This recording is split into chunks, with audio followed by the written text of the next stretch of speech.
Hello दोस्तों, आज का जो वीडियो है हम लेकर आए हैं। जो भी भाई हमारे दिवाली के त्यौहार पे उन्होंने नया ऑटो परचेस किया है, चाहे वो सीएनजी मॉडल हो, चाहे वो एलपीजी हो, चाहे वो पेट्रोल वेरिएंट हो, और चाहे वो अब नए साल पर परचेस करना चाह रहे हो काफ़ी सारे लोग। दोस्तों, आपको नया ऑटो लेने के बाद, क्योंकि काफ़ी सारी चीज़ें ऐसी होती हैं जो लोगों को मालूम नहीं होती हैं, जो पहले से ही मान लीजिए ऑटो को चला रहे हैं या उनके पास ऑटो था तो उन्हें तो मान लीजिए मालूम है कुछ चीज़ें। बट अगर काफ़ी जो नए लोग होते हैं, बिल्कुल फ्रेशर होते हैं, जिन्होंने फर्स्ट टाइम ही ऑटो रिक्शा लिया होता है, तो वो ऐसी अक्सर गलतियां कर जाते हैं जिसकी वजह से उनका जो इंजन रहता है ऑटो का वो जल्दी ख़राब हो जाता है, बार बार उन्हें दिक्कत परेशानी का सामना करना पड़ता है। तो दोस्तों, आज का जो मैं वीडियो लेकर आया हूँ, ये मैं इसी टॉपिक के ऊपर लेकर आया हूँ कि जिससे हमारे जितने भी ऑटो रिक्शा भाई हैं जो नया ऑटो रिक्शा लिया है जिन्होंने, और या लेने की सोच रहे हैं, तो उन्हें नया ऑटो सीएनजी एलपीजी पेट्रोल लेने के बाद हमें किस चीज़ का ध्यान रखना है, किन किन सावधानी को हमें बरतना है, क्या हमें गाड़ी के अंदर करना चाहिए, क्या हमें गाड़ी के अंदर नहीं करना चाहिए, जिससे कि आपकी गाड़ी का जो इंजन था उसकी लाइफ आपकी लंबी हो जाएगी, जल्दी से इंजन के अंदर कोई दिक्कत परेशानी आपको नहीं मिलेगी, गाड़ी का माइलेज आपका अच्छा रहेगा, और जो समय समय पर दिक्कत परेशानी आपको मिलती थी वो नहीं मिलेंगी कुछ ही टिप्स को फॉलो करके। तो दोस्तों, मैं हूं इमरान अहमद, मनोरमा मोटर्स आगरा से, और आप सभी का स्वागत है अपने यूट्यूब चैनल इमरान ऑटोटेक में।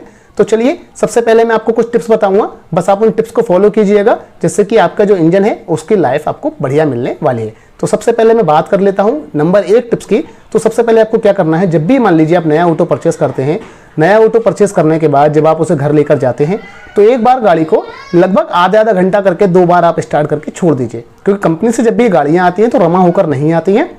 ये मैं आपको एक एक्सपीरियंस के तौर पर बता रहा हूं। अगर आप ऐसी हैबिट करेंगे नया ऑटो लेने के बाद और आप उसे स्टार्ट करके मान लीजिए आधा घंटा आपने 2 बार छोड़ दिया, तो उससे आपका जो इंजन है उसके अंदर आपको एक लॉन्ग लाइफ मिलने वाली है, जल्दी से इंजन में दिक्कत परेशानी आपको नहीं मिलने वाली। आपको गाड़ी को आधा घंटा करके 2 बार चलाना है। और दोस्तों, मैं ये जो बात कर रहा हूँ, ये मैं बात कर रहा हूँ अपनी गाड़ी को, आपको ये जो सावधानियां बरतनी है, ये कम से कम मेरे एक्सपीरियंस के आधार पर आपको कम से कम 5000 किलोमीटर तक, यानी कि कंपनी 2 सर्विस का जो टाइम रखती है पीरियड, सेकंड सर्विस का 5000 से 5500 किलोमीटर रखती है, जब तक ही आपको ये टिप्स फॉलो करनी है। और अगर आप आगे भी फॉलो करते हैं तो ये आपके काम में ही आने वाली है, लेकिन आपको कम से कम 5000 किलोमीटर तक तो ऐसा करना ही है अगर आप एक अपने ऑटो रिक्शा के इंजन की लाइफ को बेहतर चाहते हैं। तो चलिए, मैं नंबर 2 ट्रिक की बात कर लेता हूं। आप लोगों ने देखा होगा दोस्तों, जैसे आपने मान लीजिए नया ऑटो परचेस किया, नया ऑटो लेकर आप जब रोड पर जा रहे थे तो मान लीजिए काफी सारी भीड़ थी, ट्रैफिक लगा हुआ था, जिसमें हमें क्या होता है, बार बार क्लच को दबाना पड़ता है, ब्रेक को दबाना पड़ता है, फिर एक्सीलरेटर लेना पड़ता है। उस कंडीशन में हम गाड़ी को चला रहे होते हैं। अब मान लीजिए आप ट्रैफिक में से निकले और काफी सारे लोग क्या करते हैं, एकदम से गाड़ी को रॉकेट बना देते हैं। जैसे ट्रैफिक में से निकाला गाड़ी और तुरंत एक्सीलरेटर को खींच दिया। ये गलती आपको हरगिज नहीं करनी है। जब भी आप गाड़ी को ट्रैफिक में से बाहर निकाल रहे हैं तो भी धीरे धीरे करके हमें एक्सीलरेटर को धीरे धीरे करके लेना होता है। उसके बाद ही आप गाड़ी को 40-45 तक की स्पीड में आपको लेकर जाना है। डायरेक्ट दोस्तों स्टार्टिंग में आपको गाड़ी 70-80 तक नहीं खींचनी है। मैंने काफी सारे लोगों को देखा है वो ये गलती करते हैं। वो नई गाड़ी में देखते हैं कि भैया गाड़ी में देखें हम ताकत कितनी है, तो ऐसा करके आप अपने इंजन का वेयर ज्यादा कर रहे हैं। उससे क्या होगा, आपकी गाड़ी के इंजन के अंदर जल्दी घसावट आएगी, वेयर एंड टेयर ज्यादा होगा और आपको इंजन की लाइफ कम देखने को मिलेगी। तो इस चीज का जरूर ध्यान रखिएगा। एक तो गाड़ी को रॉकेट बनाने के लिए सोचें, नया ऑटो लेने के बाद उसमें ताकत देखने के लिए सोचें। जब भी आप नया ऑटो लेके जा रहे हैं तो उसे आराम से आप चलाइए। और अगर भीड़भाड़ वाले रोड में आप चला रहे हैं और भीड़भाड़ वाले रोड से जब आप बाहर निकल रहे हैं तो भी आप धीरे धीरे करके एक्सीलरेटर को लेके ही गाड़ी को आगे जाना है, एकदम से हमें एक्सीलरेटर को नहीं खींचना है। ये हो गई दोस्तों हमारी नंबर 2 ट्रिक। दोस्तों, आपको 9 टिप्स ऐसी बताने वाला हूं जो 9वें नंबर की टिप्स है दोस्तों, उसे देखकर तो आपका वाकई में दिमाग हिल जाएगा। क्या कंपनी ने इसके अंदर ऐसा फीचर्स भी दिया हुआ है जो आपको उससे पहले मालूम ही नहीं था। काफी सारे लोगों को मैं उम्मीद करता हूं, जितने लोगों के पास ऑटो रिक्शा है भी, चला भी रहे हैं वो, बट उन्हें ये नहीं मालूम होगा कि उनकी ऑटो के अंदर भी ये फीचर्स था। तो चलिए दोस्तों, मैं बात कर लेता हूं नंबर 3 ट्रिक की, कि हमें नंबर 3 पर किस चीज का ध्यान रखना है। जब भी आप दोस्तों सुबह गाड़ी को स्टार्ट करने जा रहे हैं तो सबसे पहले आपको इग्निशन को ऑन करना है, फिर ऑफ कर देना है, फिर दोबारा से इग्निशन को ऑन करना है, फिर ऑफ कर देना है। 3 बार दोस्तों आपको इस तरीके से करना है, क्योंकि हमारी गाड़ी के अंदर दोस्तों ECU फिटिंग रहता है BS6 गाड़ियों के अंदर। क्योंकि आप जो भी ऑटो रिक्शा परचेस करेंगे वो आपको BS6 मॉडल में ही मिलने वाला है। OBD2 आएगा, जिसे लोग दोस्तों BS7 बोलते हैं। तो इन गाड़ियों के अंदर दोस्तों क्या होता है, ECU मैनेजमेंट सिस्टम फिट करा हुआ है। तो आप उससे पहले डायरेक्ट जाके, बहुत से लोग क्या करते हैं, तुरंत गए, चाबी ऑन करिए और गाड़ी में सेल्फ लगा के एक्सीलरेटर ले लिया। ये गलती आपको बिल्कुल नहीं करनी है। सुबह आप गाड़ी पर जाइए, आराम से इग्निशन को गाड़ी का ऑन कीजिए, 2 सेकंड बाद दोबारा बंद कीजिए, फिर दोबारा से इग्निशन को ऑन कीजिए, जब तक कि अपनी सारी चीजें जो है, हमारा ECU सबको सिग्नल दे दे, सबसे सिग्नल ले ले। क्योंकि इनपुट सेंसरों से दोस्तों हमारा ECU इनपुट लेता है और एक्चुएटर को दोस्तों आउटपुट देता है। तो इस तरीके से जब आप इस हैबिट को करेंगे तो एक तो आपको क्या मिलेगा फायदा, आपकी गाड़ी के अंदर जो स्टार्टिंग है आपको बहुत अच्छी मिलने वाली है, और आपको इलेक्ट्रिकल सेंसर्स वगैरह से रिलेटेड, ECU से रिलेटेड कोई परेशानी आपको आगे देखने वाली नहीं मिलने वाली है आपको। तो नंबर 3 ट्रिक हो गई दोस्तों। अगर दोस्तों मैं बात कर लेता हूँ नंबर 4 की। जब भी दोस्तों आप गाड़ी को अपनी स्टार्ट करें सुबह मॉर्निंग में, तो मेरी एडवाइस रहेगी दोस्तों आपको, आप गाड़ी को पेट्रोल मोड पर स्टार्ट करें, गाड़ी को पेट्रोल पर चलने दें और गाड़ी को कम से कम दोस्तों आप 2 से 4 मिनट स्टार्ट छोड़ दें आइडलिंग में। सेल्फ लगाया आपने, गाड़ी स्टार्ट हो गई, गाड़ी पे से एक्सीलेटर को नहीं लेना है। जब आपकी गाड़ी 2 से 4 मिनट दोस्तों चल जाती है आइडलिंग में, उसके बाद आप गाड़ी के अंदर गियर शिफ्टिंग करके गाड़ी को आप ड्राइव कर सकते हैं। और जब दोस्तों मैं कहूँगा आप जब गाड़ी को आप ड्राइव करें सुबह, तो पेट्रोल पे आपने गाड़ी स्टार्ट की, आप कम से कम उसे 3 से 5 किलोमीटर गाड़ी को पेट्रोल पर रनिंग करिए। पेट्रोल पर रनिंग करने के बाद फिर आप पूरे दिन आप गाड़ी पे दोस्तों सीएनजी पर है चाहे एलपीजी है, आप उस पर यूज़ कर सकते हैं। इससे भी दोस्तों आपका जो इंजन रहता है, इंजन की लाइफ जो रहती है आपकी गाड़ी की, वो आपको बहुत अच्छी मिलने वाली है। सालों साल दोस्तों आपकी गाड़ी का इंजन के अंदर कोई दिक्कत परेशानी नहीं आने वाली है। वरना आप लोगों ने दोस्तों सुना होगा कि भैया क्या हुआ, नई गाड़ी हमने परचेज की थी, नई गाड़ी के अंदर ऑयल उठाने की शिकायत आ गई, नई गाड़ी के अंदर क्रैंक खराब हो गई, नई गाड़ी के अंदर इंजन से आवाज आने लगी। तो दोस्तों ऐसा क्यों होता है? ऐसा इसीलिए होता है, वो ये गलतियां कर देते हैं। 5वीं ट्रिक है वो ये है, काफ़ी सारे लोग हमारे क्या करते हैं, जब भी वो नया ऑटो परचेस करते हैं तो वो ये सोचते हैं कि भैया कहीं लॉन्ग रूट पे चल रहे हैं। तो ये गलती बिल्कुल आप नहीं करें, क्योंकि लॉन्ग रूट पर गाड़ी को जब वो हाईवे वगैरह पे लेके जाते हैं तो गाड़ी को उस समय वो गाड़ी को एक्सीलेटर को खींच देते हैं, और उस समय जितना आप गाड़ी का एक्सीलेटर जितना ज़्यादा खींच रहे हैं, उस समय जो आपका इंजन है वो दोस्तों ज़्यादा वियर एंड टियर करता है, जिसकी वजह से आपके इंजन की परफॉर्मेंस भी कम हो जाती है। तो इसीलिए मैंने आपको बताया कि 5000 किलोमीटर तक आप थोड़ा सा अवॉइड करिए ज़्यादा लॉन्ग रूट जाने को, उसके बाद आप आराम से जा सकते हैं, कोई टेंशन नहीं है। और 5000 किलोमीटर तक दोस्तों आपको जो गाड़ी को चलाने का जो ड्राइविंग पैटर्न अपना रखना है, वो बिल्कुल हल्के हाथ से एक्सीलेटर के साथ रखना है, बिल्कुल मौसम तोड़ के। और हाँ, एक चीज़ और, काफ़ी सारे लोग ये सोच रहे होंगे, ऐसा भी नहीं करना है कि स्लो चलाने के चक्कर में आप ज़्यादा स्लो करके, जैसे मान लीजिए गाड़ी आपकी चल रही थी, आपकी मान लीजिए 4th गियर में गाड़ी थी, थोड़ा भीड़ भाड़ आई, आप सोच रहे हो कि भैया मुझे ज़्यादा भगानी नहीं है, तो आप क्या कर रहे हो, एक्सीलेटर को नहीं खींच रहे हो। अगर आप ऐसी गलती करोगे तो उस समय क्या होगा, इंजन खट खट खट खट कर ऐसे करके भी इंजन आवाज़ करता है, तो वो भी हमारे लिए नुकसानदायक है, हमारे इंजन के लिए। तो गाड़ी को आपको चलाने का मतलब है मौसम तोड़ के गाड़ी को चलाना होता है। जैसे मान लीजिए आप प्लेन रोड पर गाड़ी चला रहे हैं, 40 45 50 आपकी गाड़ी की स्पीड चल रही है, और आधा किलोमीटर चले आप 1 किलोमीटर चले, उसके बाद हमें एक्सीलेटर को डाउन कर देना है, यानी कि मौसम तोड़ देना है। इसका फायदा क्या हो रहा है, एक तो आपका इंजन की लॉन्ग लाइफ रहेगी, दूसरा नंबर आपको जो माइलेज है गाड़ी का, जैसे एवरेज बोला जाता है, वो भी बहुत अच्छा मिलने वाला है। गाड़ी के अंदर आपको माइलेज का इशू कुछ नहीं मिलेगा, और दूसरा दोस्तों आप भी सेफ रहेंगे, एक्सीडेंट वगैरह के चांसेस नहीं रहेंगे। क्योंकि ज़्यादा से मेरी कोशिश ये रहती है, हमारे को सेफ्टी पर्पस का बहुत ध्यान रखना होता है। मान लीजिए इंजन तो ठुक पिट कर ठीक हो जाएगा, बट अगर गाड़ी के बाद मान लीजिए अगर आपके साथ कोई दुर्घटना हो गई तो वो ज़्यादा हानिकारक चीज़ है। तो मैं इसलिए यही एडवाइस दूंगा हमारे सभी ड्राइवर भाइयों को कि जब भी आप दोस्तों गाड़ी को रोड पर चला रहे हैं तो अपनी सेफ्टी का भी जरूर अच्छे से ध्यान रखना है। तो चलिए दोस्तों, इसके बाद में अगर बात कर लेता हूँ नंबर 6 ट्रिक की।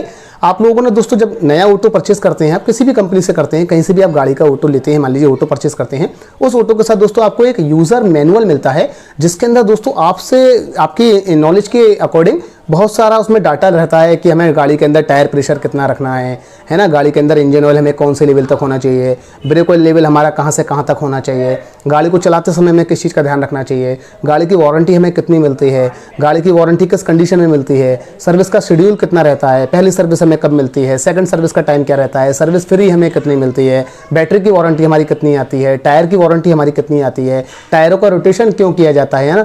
दोस्तों काफ़ी सारे लोग क्या करते हैं, टायरों का रोटेशन नहीं कराते हैं, जबकि टायरों का रोटेशन दोस्तों बहुत ज़रूरी होता है, जिससे कि आपके जो टायर हैं उनके अंदर वियर देखने को नहीं मिले आपको। तो ये दोस्तों सारी इन्फॉर्मेशन आपको आपकी सर्विस मैनुअल के अंदर भी मालूम चल जाती है। तो मेरी एडवाइस ये रहेगी, जब नया ऑटो परचेस करते हैं तो साथ में जो यूज़र मैनुअल मिलता है दोस्तों, आप उसे सही से देखा करिए, उसे पढ़ा कीजिए, जिससे कि आपको आगे चल के बहुत सारी ऐसी इन्फॉर्मेशन चीज़ें आपको मिलेंगी जो कि आपकी गाड़ी के रिलेटेड आपके काम में आने वाली हैं। तो चलिए दोस्तों, मैं बात कर लेता हूँ नंबर 7 की। अब हमें नंबर 7 वाली ट्रिक जो है उसका क्या करना चाहिए। जब भी दोस्तों आप गाड़ी को स्टार्ट कर रहे हैं सुबह मॉर्निंग में, तो स्टार्ट करने से पहले सबसे पहले आपको चेक करना है कि भैया आपकी गाड़ी के अंदर कहीं से इंजन ऑयल लीकेज तो नहीं हो रहा है। एक बार गाड़ी के नीचे साइड से झुक कर देख लिया, कहीं से ऑयल वगैरह लीकेज तो नहीं दिखाई दे रहा है, ब्रेक ऑयल लीकेज तो नहीं दिखाई दे रहा है। पहला नंबर हो गया। उसके बाद दोस्तों आपने क्या काम किया, फिर आपको इंजन ऑयल का लेवल चेक करना है, जो गेज होता है वहाँ से चेक किया हमने कि हमारी गाड़ी के अंदर इंजन ऑयल पूरा है या नहीं है, डिफरेंशियल ऑयल हमारा पूरा है या नहीं है। ये 2 काम आपने कर लिए। उसके बाद हमें जो हमारा ब्रेक ऑयल रहता है, ब्रेक कंटेनर ब्रेक पैडल के पास में, उसमें देखना है कि हमारा ब्रेक ऑयल पूरा है या नहीं है, ब्रेक ऑयल कहीं से लीकेज तो नहीं है। ये आपने सारा काम किया। उसके बाद आपको क्या करना है, चेक किया प्रॉपर था, ब्रेक ऑयल चेक किया प्रॉपर था, टायर प्रेशर वगैरह में आपने सब तरह देखा, टायर वगैरह की कंडीशन, टायर वगैरह में हवा वगैरह पूरी है, टायर वगैरह कहीं से फूला नहीं है, कोई डैमेज नहीं है। उसके बाद आपने गाड़ी को दोस्तों स्टार्ट किया। अब यहाँ पर आती है एक इंपॉर्टेंट चीज़ दोस्तों, स्टार्ट होने के बाद BS6 गाड़ियाँ जितनी भी हैं हमारी BS6 फेस की, चाहे OBD1 हो चाहे OBD2 हो, जब आप गाड़ी को स्टार्ट करते हैं दोस्तों, स्टार्ट होने के बाद जो हमारा ऊपर क्लस्टर मीटर होता है गाड़ी के अंदर, वहाँ पे एक चेक इंजन लाइट जिसे हम बोलते हैं MIL, माल फंक्शन इंडिकेशन लैंप, स्टार्ट होने के बाद दोस्तों वो लाइट बंद हो जानी चाहिए।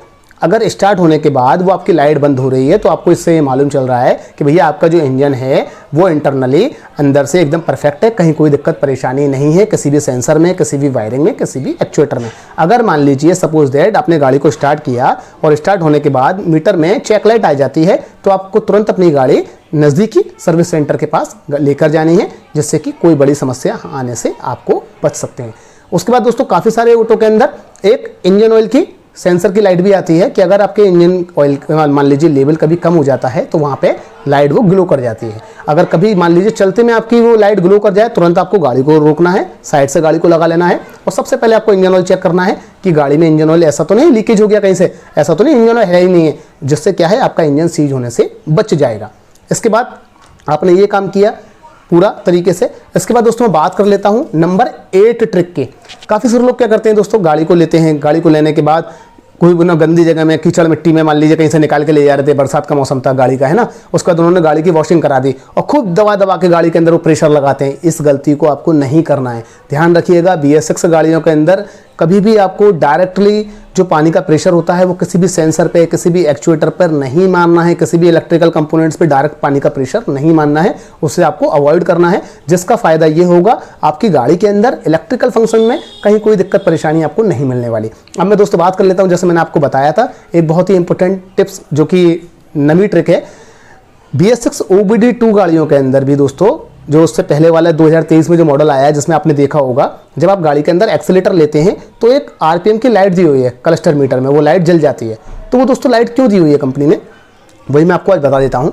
आप लोगों को जब भी आप गाड़ी को मान लीजिए ड्राइव कर रहे हैं और ड्राइव करते समय जैसे ही वो लाइट आपकी जल जाती है RPM वाली, तो आपको तुरंत दोस्तों अपना एक्सीलेटर को ड्रॉप कर देना है। इसको आपको सेफ्टी पर्पज से भी लगाई हुई है कि इससे भैया ज़्यादा स्पीड में आपको गाड़ी को नहीं चलाना है, इससे ज़्यादा गाड़ी के अंदर थ्रॉटल नहीं लेना है। दूसरा नंबर, अगर आप इस हैबिट से गाड़ी को चलाएंगे तो गाड़ी का माइलेज आपको अच्छा मिलेगा। तीसरा नंबर, गाड़ी का आपका दोस्तों इंजन की लाइफ बढ़ेगी। एक और इम्पोर्टेंट बात, इस गाड़ी के अंदर दोस्तों कंपनी ने ACO मोड फिट किया हुआ है। अब आप सोच रहे होंगे कि भैया ACO मोड है क्या। ACO मोड का मतलब होता है ऑटोमेटिक चेंज ओवर, यानी कि ये जो गाड़ियाँ होती हैं ये ऑटोमेटिकली पेट्रोल पर चलती हैं। अब आप सोच रहे होंगे भाई ये मैं गाड़ी को तो CNG पे चला रहा हूँ, तो LPG पे चला रहा हूँ, तो पेट्रोल पे क्यों चल रही है अपने आप। पेट्रोल पे इसलिए चलती है दोस्तों, जैसे ही इंजन का टेम्परेचर आपका 90 डिग्री क्रॉस करता है, कंपनी ने इसके अंदर दोस्तों ECU के अंदर ऐसी प्रोग्रामिंग की हुई है कि जैसे ही आपका इंजन का टेम्परेचर 90 डिग्री क्रॉस करेगा, वो टैंक के अंदर दोस्तों आपके हर समय 1 लीटर पेट्रोल हमें रखना ही रखना है। इससे कम पेट्रोल अगर आप रखेंगे तो बीप की आवाज़ आगे से आने लगती है। जहाँ ड्राइवर सीट रहती है वहाँ पे अगर आप बैठे हैं और आपकी गाड़ी के अंदर से बीप का साउंड आ रहा है तो आपको तुरंत समझ जाना है कि भैया मेरी गाड़ी के अंदर पेट्रोल का लेवल है कम रह गया है, क्योंकि गाड़ी उस समय आपकी ऑटोमेटिकली पेट्रोल पर चलती है। और कितनी देर पेट्रोल पर चलती है, जी हमारी गाड़ी 50-30 ml पेट्रोल जब तक आपका कंज्यूम नहीं हो जाता है, जब तक वो गाड़ी पेट्रोल पे चलेगी। और उसकी पहचान क्या है, जब वो गाड़ी में ACO मोड चालू हो जाएगा, CNG की लाइट या मान लीजिए LPG की लाइट और पेट्रोल की लाइट दोनों दोस्तों एक साथ ब्लिंक करती हैं।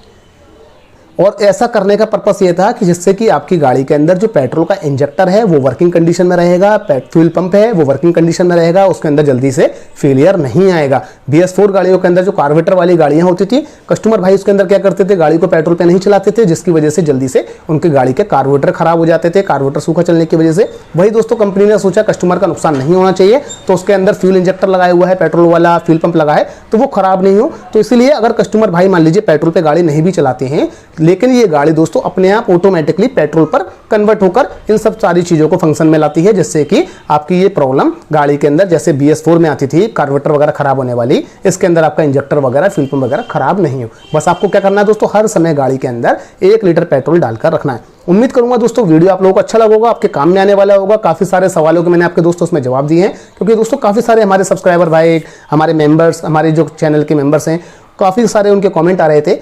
एक भाई तो हमारे पूछ रहे थे सर मैं जल्दी ही गाड़ी लेने वाला हूं, तो एक इसके ऊपर डिटेल वीडियो ले आइए। तो मैंने दोस्तों सोचा आप सभी के इस वीडियो के अंदर सारे सवालों के जवाब दे दिए जाएं। तो दोस्तों उम्मीद करता हूं वीडियो अच्छा लगा हो। वीडियो दोस्तों अगर अच्छा लगा हो वीडियो को लाइक करिएगा, शेयर करिएगा अपने दोस्तों के साथ। दोस्तों उम्मीद करता हूं ऐसे यूजफुल कंटेंट आप लोगों को पसंद आएंगे, उसके लिए दोस्तों आप चैनल को सब्सक्राइब कर लीजिए और बेल आइकन को प्रेस कर दीजिए, जिससे जब भी दोस्तों मैं ऐसा यूजफुल कंटेंट आपके लिए लेकर आऊँ तो उसका नोटिफिकेशन सबसे पहले आप लोगों को मिल जाए। तो चलिए दोस्तों मिलेंगे एक अगली यूजफुल वीडियो में, जब तक के लिए अपना ध्यान रखिए। Good bye.